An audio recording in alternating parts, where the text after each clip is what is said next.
नमस्कार दोस्तों, मैं श्रीवास्तव एक बार फिर से आप सभी के अपने YouTube चैनल जी.के. आर्ट पे स्वागत करता हूं।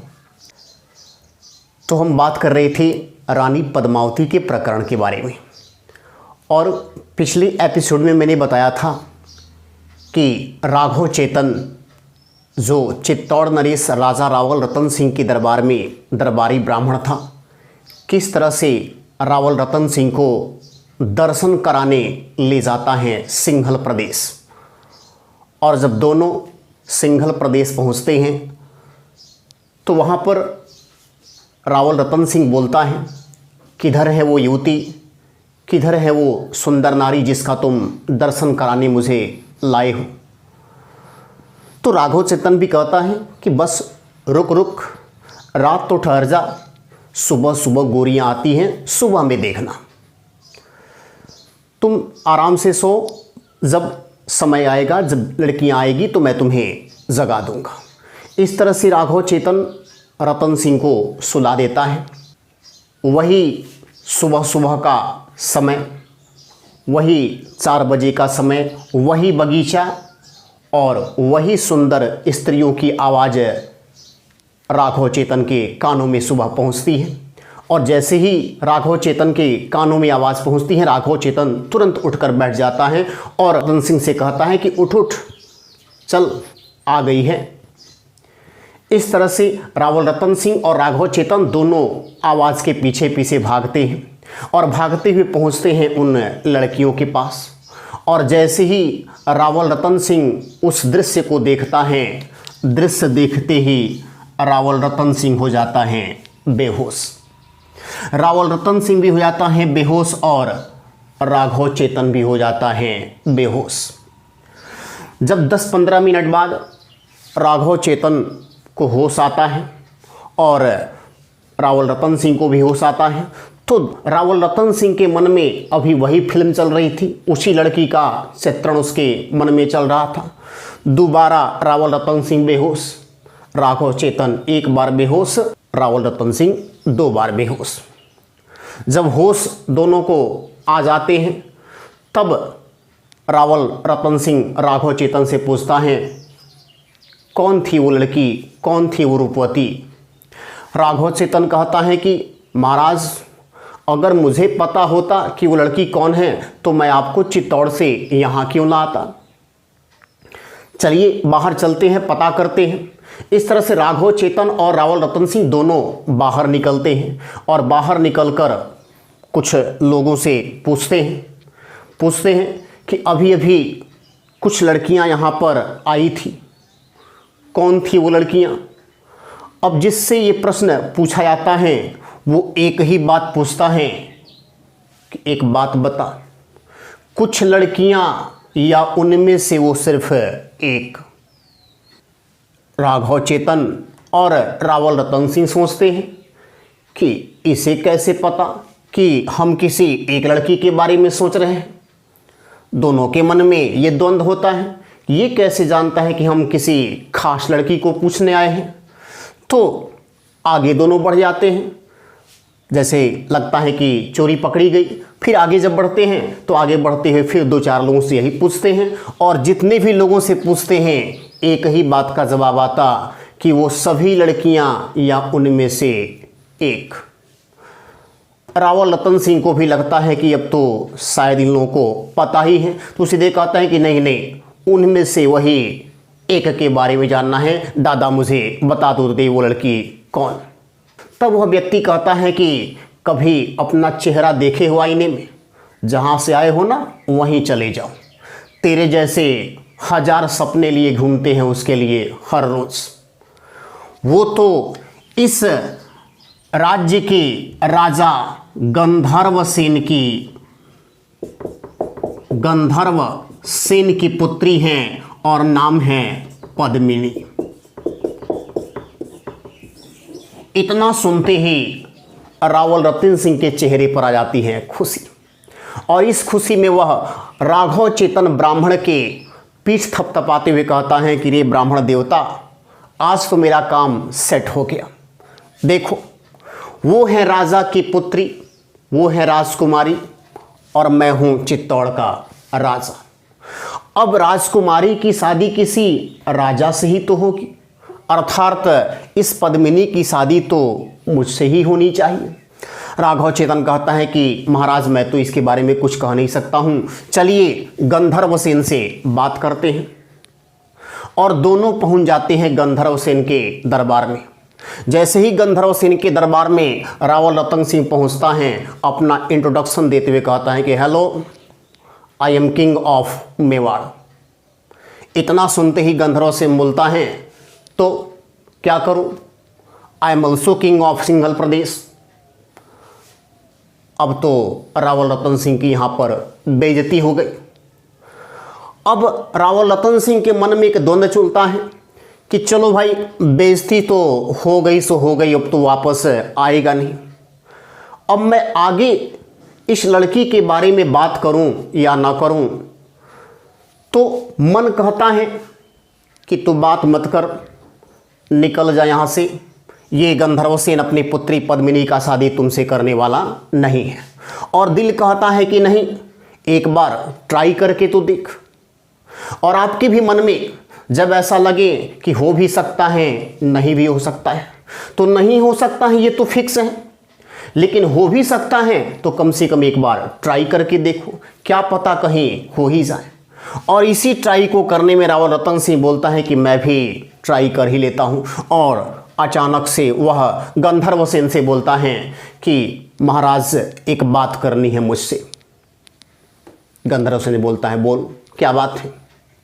तो रावल रतन सिंह कहता है कि मुझे आपकी लड़की का हाथ चाहिए। इतना सुनता है गंधर्वसेन तो अपने सिंहासन से उठ खड़ा होता है और आकर तुरंत रावल रतन सिंह को गले लगा लेता है कि दादा तूने तो आज मेरे मन की बात कह ली। मैं भी अपनी इस लड़की को सुरक्षा देते देते परेशान हो गया हूँ। सुबह में किसी सुरक्षा में इसके पीछे पीछे भागता हूँ, दोपहर में तुम जैसे लोगों के लिए भागता हूँ, तो तुम हाथ मांग रहे हो, पूरा का पूरा ही पद्मिनी को लेकर जाओ। इस तरह से गंधर्वसेन अपनी पुत्री पद्मिनी की शादी मेवाड़ नरेश रावल रतन सिंह के साथ कर देता है। और रावल रतन सिंह के साथ शादी करके दहेज में उसे देता है पद्मिनी के लिए 363 दासी, 363 दासी और 2 अंगरक्षक। अंगरक्षक बोले तो बॉडीगार्ड। और ये 2 अंगरक्षक कौन कौन देते हैं, तो यही 2 अंगरक्षक देते हैं। एक का नाम है गोरा और दूसरे का नाम है बादल। तो ये गोरा और बादल 2 अंगरक्षक देता है। और तब खुशी खुशी शादी करके रावल रतन सिंह वापस पद्मिनी को लेकर आ जाता है मेवाड़। मलिक मोहम्मद जायसी की अगर पद्मावत की बात करें, उसकी किताबों को पढ़ें, तो मलिक मोहम्मद जायसी इस पद्मिनी का रूप चित्रण करते हुए लिखता है कि पद्मिनी जब पानी पीती थी तो उसके गले में चलता हुआ पानी दिखता था। अगर गुलाब की पंखुड़ी उसके शरीर पर गिर जाती थी तो जहां गिरती थी वहां से खून निकल जाता था। अगर वह कभी अपने चेहरे को आईने में देखती तो उसके ही वैभव से आईना भी टूट जाता था। इतनी सुंदर थी पद्मिनी। ये रूप चित्रण स्वयं मलिक मोहम्मद जायसी अपनी पुस्तक पद्मावत में किया है। और ऐसी लुगाई मिल जाती हैं ऐसे राजा रावल रतन सिंह को। और ये किसके चलते? सिर्फ एक ही व्यक्ति के चलते, राघव चेतन के चलते। अब मुझे बताइए कि इस रावल रतन सिंह के लिए दरबार में सबसे अगर कोई महत्वपूर्ण स्थान रखेगा, सबसे ज़्यादा किसी का अगर मान सम्मान रावल रतन सिंह करेंगे तो किसका करेंगे? निश्चित सी बात है, राघव चेतन का करेंगे। क्योंकि राघव चेतन के कारण ही पद्मिनी जैसी सुंदर स्त्री उन्हें मिल जाती है। तो मन ही मन राघव चेतन को बहुत अधिक शाबाशी देते हैं। अब थोड़ा सुनना आगे की कहानी। आगे की कहानी क्या है मैं थोड़ा वर्णन करता हूं। रतन सिंह और इधर थोड़ा सा हम बात करें राघव चेतन के बारे में। राघव चेतन के यदि हम बैकग्राउंड को देखें, यदि आप मेरे पहले वीडियो को देखे होंगे तो मैंने बताया था कि जब ये तीर्थ यात्रा वाला प्रकरण अभी नहीं हुआ था, उससे पहले राघव चेतन इस रतन सिंह के दरबार में कितनी बार आया करता था? 2 बार आया करता था, बताए थे ना, 2 बार आया करता था। एक बार सुबह में और एक बार शाम में। लेकिन अब यही राघव चेतन दिन में 10 बार अब रावल रतन सिंह के दरबार में पहुंचता है। दिन में 10 बार चक्रम पे चक्कर लगावे। ये क्यों चक्कर लगा रहा था? तो ये इसलिए चक्कर लगा रहा था कि केवल वह एक नज़र अपनी आंखों से पद्मिनी को देखना चाहता था, उसके रूप का रसपान करना चाहता था। तो राघव चेतन दिन में 10 बार चक्कर लगा रहा है और जैसे ही उसे पद्मिनी दिख जाती है, पद्मिनी देखते ही हो जाता है बेहोश। जब होश आता है तो फिर वापस अपने घर, फिर अगले 1 घंटे बाद फिर दरबार में हाजिर, फिर पद्मिनी देखे, फिर बेहोश। यही इसका क्रम है, यानी कि दिन में 10 बार आता है। और याद कीजिए, मैंने बताया था कि इसी रतन सिंह के दरबार में एक था दरबारी, जो एक बार पहले भी राघव चेतन की शिकायत कर चुका था रतन सिंह से। इस दरबारी को राघव चेतन की ये हरकत पसंद नहीं आ रही है। दरबारी भी सुन रखा था कि इस बार जो राजा की लुगाई आई हैं वो बहुत ही प्यारी है, और मेरा नसीब देखो कि मैं तो उनकी छाया भी नहीं देख पाता हूँ, और ये राघव चेतन दिन में 10 बार उनका दर्शन करता है। काश मैं भी ऐसा कर पाता। पक्का इस बार मैं राघव चेतन का तो काम बना ही दूंगा, इस बार तो पक्का उन्हें दरबार से मैं निकाल दूंगा। इस तरह से दरबारी एक दिन पहुंच जाता है रतन सिंह के पास, और रतन सिंह के पास जाकर कहता है कि महाराज गुस्ताखी माफ़ करे तो मैं एक बात पूछूं। रतन सिंह बोलते हैं पूछ। तो दरबारी कहता है कि ये राघव चेतन जो आपके दरबार में है ये करता क्या है? इतना जैसे सुने रतन सिंह तुरंत निकालते हैं तलवार, बोले कि भाग जा यहाँ से। एक बार पहले भी तू राघव चेतन की शिकायत कर चुका है, मैंने तुझे उस समय माफ़ कर दिया था। तुझे पता है कि यही वो राघव चेतन है जिसके कारण मेरे पास हैं पद्मिनी जैसी सुंदर रानी। दरबारी कहता है मार दीजिएगा, पर पहले मेरी 2 बातें तो सुन लीजिए, फिर मेरा सिर क्यों काटिएगा, पूरा शरीर ही काट दीजिएगा। रतन सिंह बोलता है कि बोल, क्या कहना चाहता है? तो दरबारी कहता है कि महाराज एक बात मुझे बताइए कि जब ये पद्मिनी नहीं आई थी आपकी रानी, उससे पहले राघव चेतन आपके दरबार में कितनी बार आता था? रतन सिंह बोले 2 बार आता था। 2 बार आता था। अब वो चाहे दिन में 10 बार भी आए क्यों, उससे तुम्हें क्या फ़र्क पड़ता है? मेरा दरबारी ब्राह्मण है, जितनी बार मन करेगा उतनी बार आएगा। तब दरबारी कहता है कि महाराज माफ़ करिएगा, कहीं ऐसा ना हो कि अगले सुबह यह न्यूज़ निकल जाए, अखबारों में ये खबर छप जाए कि विवाहिता ने प्रेमी संग मिलकर पति की हत्या कर दी। इतना जैसे ही बात सुनता है रतन सिंह तो बोलता है कहना क्या चाहते हो? तो महाराज मैं यही कहना चाहता हूँ कि राघव चेतन जो है ना वो आपकी पद्मिनी के चक्कर में आवे। अब कोई भी हो, राजा हो या गरीब हो, अगर वो अपनी लुगाई के बारे में ऐसी बातें सुनने की कोई पराया उसके लुगाई का चक्कर काट रहा है तो निश्चित है कि उसे गुस्सा तो आएगा ही आएगा।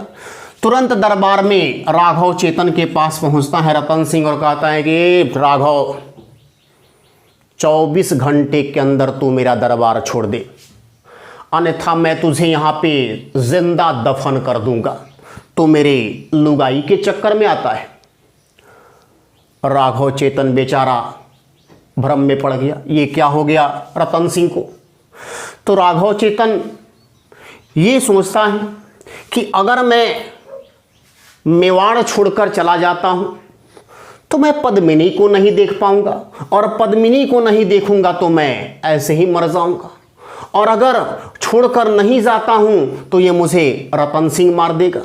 तो 24 घंटे इसी अंतर्मन में विचार करता है राघव चेतन, और विचारों पर अंत यह कहता है कि मैं क्यों मरूं, मरे तो तू मरे। अगर मैं तुम्हें पद्मिनी जैसी सुंदर औरत लाकर तुम्हें दे सकता हूं, तो मैं ब्राह्मण राघव चेतन अगर चाहूं तो पद्मिनी को किसी और को भी दे सकता हूं। और इस तरह से राघव चेतन चित्तौड़ छोड़कर चला जाता है दिल्ली।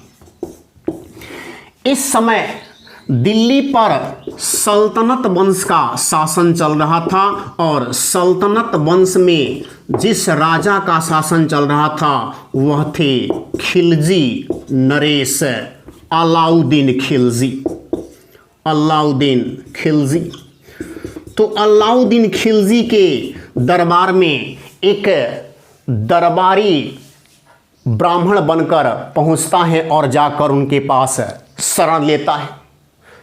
2-4-10 दिन तक वह पूरे दरबार का मुआयना करता है, खिलजी को ढंग से समझता है, और समझ लेने के बाद एक दिन खिलजी के हाथों को पकड़कर बोलता है कि इधर सुन खिलजी, मुझे तुमसे एक बात कहनी है। खिलजी भी बोले, क्या बात है रे ब्राह्मण देवता, बता। तो खिलजी से राघव चेतन कहता है कि मैं एक बात बोलूं, ये जो तेरा महल है ना, वो 2 टके का नहीं है, किसी काम का नहीं है। इतना सुनते ही अलाउद्दीन खिलजी हो जाता है गुस्सा, और तुरंत 2 थप्पड़ कस के लगाता है। बोलता है कि रे नालायक, मैं भारत का राजा और मेरे महल को कहता है कि 2 टके का नहीं है।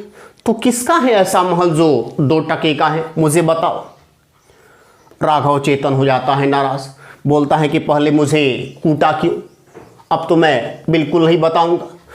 तब खिलजी को लगता है कि शायद मैंने गलती कर दी। बोला कि नहीं नहीं बताओ, मुझे गुस्सा आ गया, तुम ऐसी बात ही बोले, बोलो कहाँ कहाँ महल है जो मेरे महल से भी सुंदर है।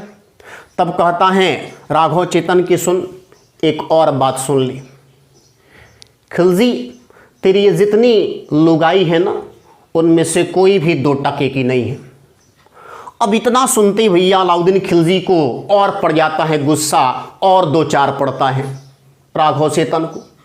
और जब 2-4 पड़ता है तो राघव चेतन हो जाता है फिर से नाराज, और अब कहता है कि अब तो पक्का नहीं बताऊंगा।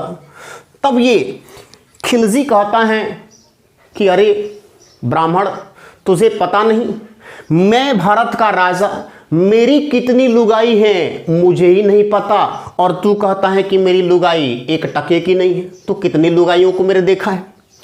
अलाउद्दीन खिलजी राघव चेतन से काफ़ी नाराज होता है। तो राघव चेतन कहता है कि अब तो मैं तुझे बिल्कुल नहीं बताऊंगा, क्योंकि तूने मुझे फिर से मारा है। राघव चेतन को एक बार फिर से अलाउद्दीन खिलजी समझाता है, बोलता है कि चलो गलती हो गई, तुम ऐसी बात ही बोल रहे हो कि मुझे गुस्सा बार बार आ जा रहा है। अब तो मुझे बता दो कौन है वो स्त्री, और कौन है वो कहाँ कहाँ है महल जिसकी सुंदरता मेरे महल से भी और मेरी रानियों से भी अच्छा है। तब राघव चेतन कोने में ले जाता है अलाउद्दीन खिलजी को, और ले जाकर वर्णन करता है चित्तौड़ दुर्ग का वैभव का। चित्तौड़ दुर्ग के वैभव का वर्णन करता है, और साथ ही साथ वर्णन करता है रानी पद्मिनी के रूप चित्रण का। और इस तरह से 4-5 घंटा चित्तौड़ दुर्ग पर और रानी पद्मावती पर व्याख्यान देता है राघव चेतन।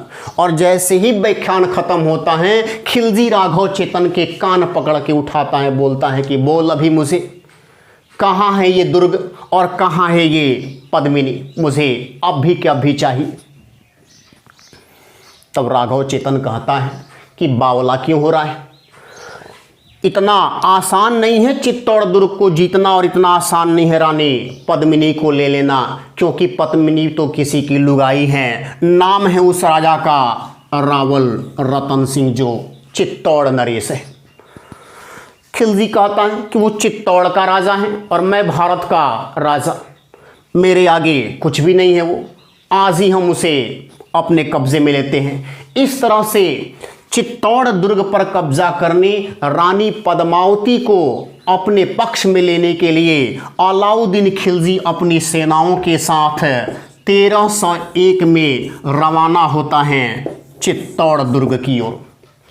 और जब अलाउद्दीन खिलजी और उसकी सेना चित्तौड़ दुर्ग के पास पहुंचती है तो चित्तौड़ दुर्ग को दूर से ही देखता है और दूर से ही देखते हुए उसके रूप पर वह मंत्रमुग्ध हो जाता है और कहता है कि ये ब्राह्मण ने जैसे बात बोला उससे तो ये 1000 गुना सुंदर है चित्तौड़ दुर्ग, और यदि चित्तौड़ ऐसा है तो निश्चित है कि रानी पद्मावती भी काफ़ी सुंदर होगी।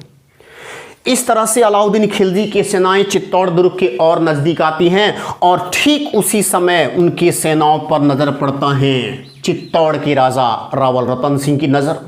जैसे ही रावल रतन सिंह की नज़र पड़ती है तुरंत रतन सिंह समझ जाता है कि इस ब्राह्मण देवता ने आज मेरी काम खराब कर दी।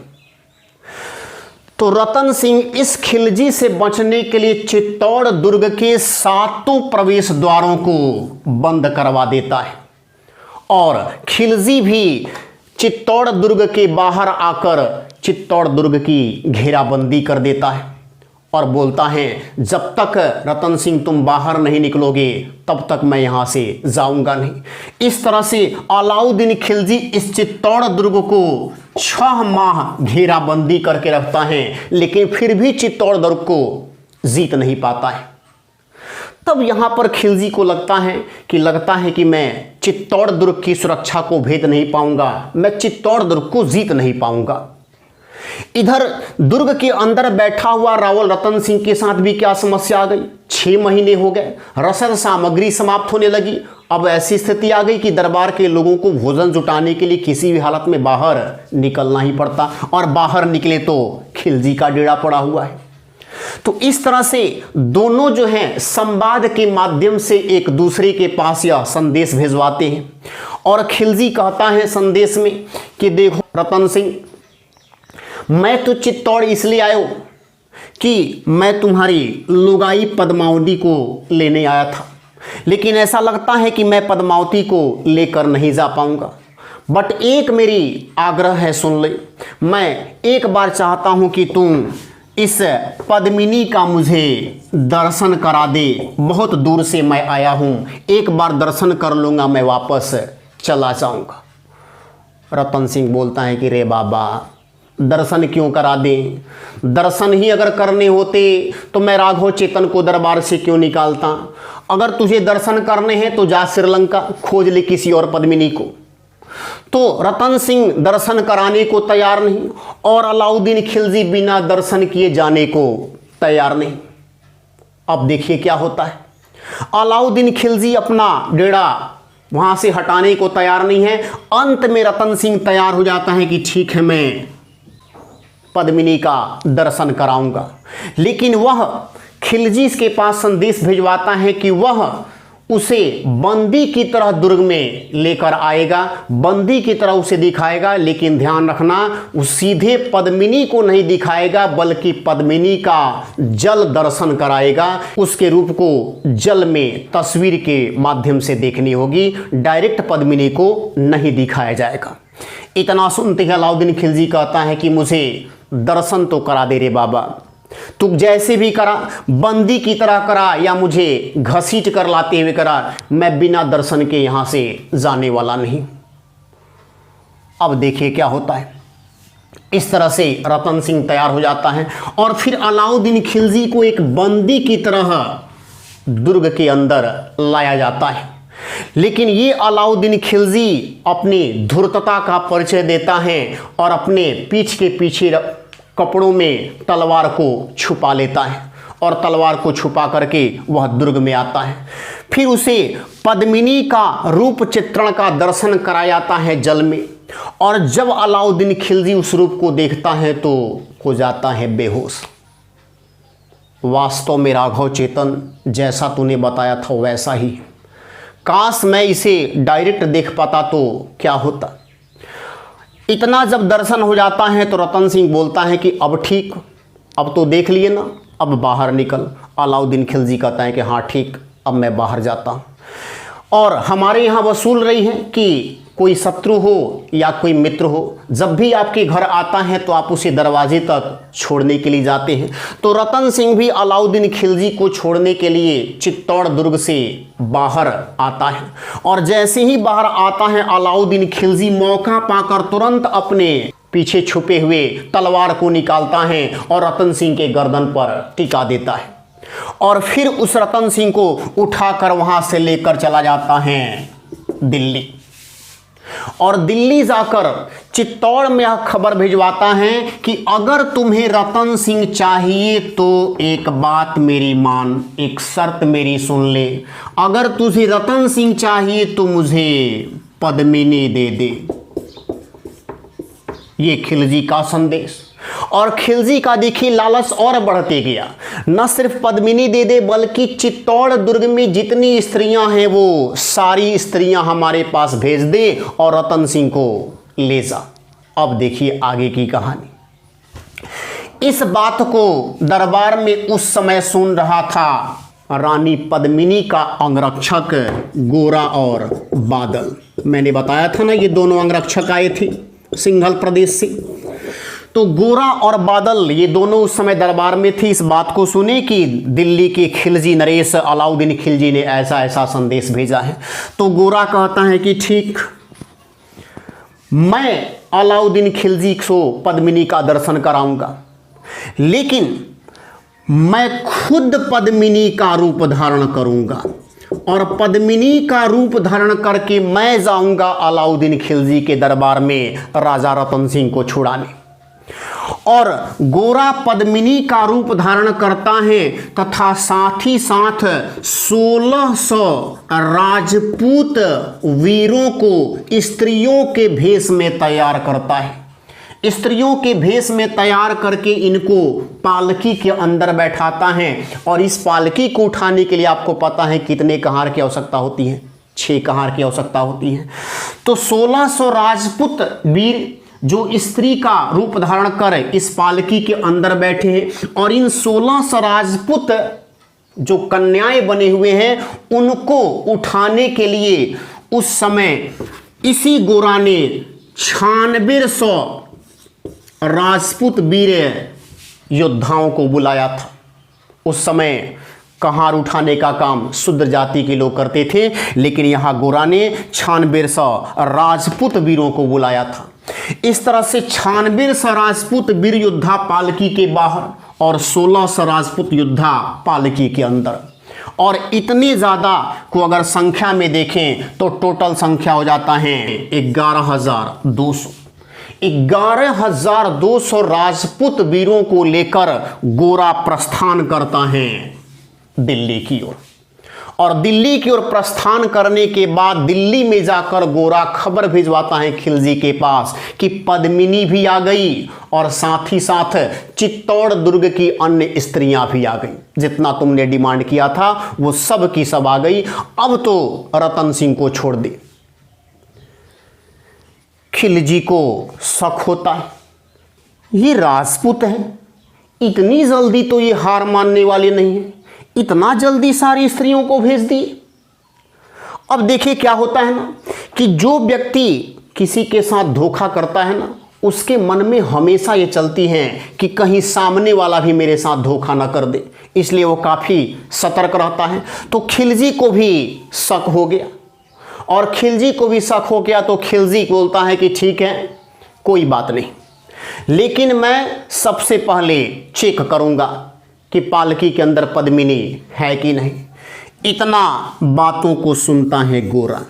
गोरा बोलता है, रे बाबा तू चेक तो कर, एक बार तो मुंडो पालकी में दे दे, फिर मैं तुझे बताता हूँ कि पद्मिनी क्या होती है। तो अलाउद्दीन खिलजी तुरंत बाहर आता है, और बाहर आकर 10 फीट दूर से ही अपने भाले से पद्मिनी के पालकी के पर्दे को हटाता है, और गोरा को लगता है कि अलाउद्दीन खिलजी का ही सिर अंदर आया। तुरंत गोरा वार करता है उस अलाउद्दीन खिलजी पर, और तुरंत जो है अलाउद्दीन खिलजी का शक विश्वास में बदल जाता है कि ये कोई पद्मिनी वद्मिनी नहीं है, ये तो पद्मना भाग के सब आया है चित्तौड़ से। इस तरह से अलाउद्दीन खिलजी सतर्क होता है और सतर्क होकर इन राजपूत सैनिकों के साथ युद्ध करता है और इस युद्ध में गोरा बादल और रतन सिंह वीर गति को प्राप्त होते हैं। और ये सूचना जैसे ही पहुंचता है चित्तौड़ में कि चित्तौड़ के राजपूत वीर योद्धा वीरगति को प्राप्त हुए हैं, तो रानी पद्मावती चित्तौड़ की मान मर्यादा राजपूतों की शानो शौकत को बनाए रखने के लिए 1600 स्त्रियों के साथ अग्निकुंड में जौहर कर लेती हैं।